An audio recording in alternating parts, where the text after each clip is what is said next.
Olá pessoal, tudo bem? Então, como nós estamos estudando sobre verbos, nós vimos já como que algumas frases são formadas com os verbos, né? No passado, no presente, no futuro e os tipos de frase.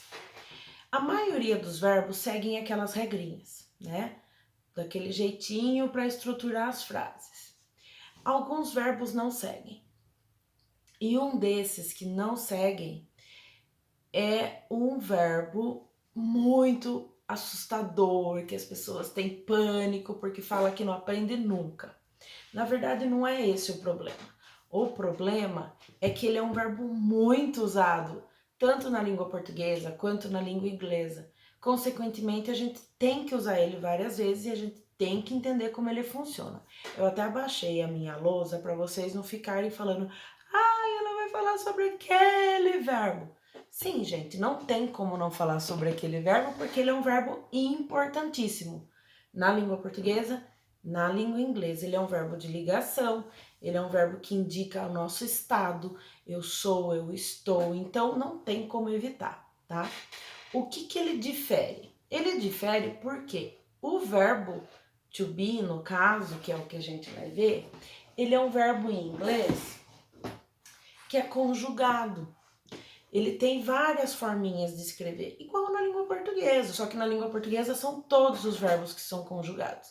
E no inglês, pouquíssimos são, e o verbo to be é um deles, tá?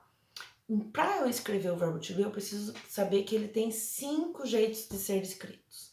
3 no presente, 2 no passado. É o que eu coloquei aqui na lousinha para vocês, ó. Se vocês verem o presente, eu tenho am, is, are. Então, são 3 formas: am, is, are. E aí, dependendo do sujeito, eu uso o verbo. Então, se o sujeito da frase for eu vou usar como? Am. Se o sujeito for ela, eu vou usar is. E se o sujeito for nós, por exemplo, are. Aí, gente, essas 3 formas, elas indicam que o verbo está no presente. Por exemplo, eu sou professora. I am. Ela é professora. She is. Ok? E no passado existem 2 formas. Was e were, tá? Também. Se for sujeito I, he, she, it, eu uso was. E nos demais eu uso were. Tudo bem até aqui? Então essas são as 5 formas da gente escrever o verbo to be. 3 no presente, 2 no passado. Mas professora, e o futuro? Não existe futuro? Existe. Só que daí ele entra nas mesmas regras, no mesmo molde dos demais verbos. Qual que é o auxiliar do futuro mesmo, gente? Will.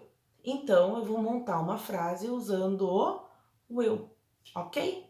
Então, a gente vai ver alguns exemplos, como que isso vai funcionar nas frases, ok?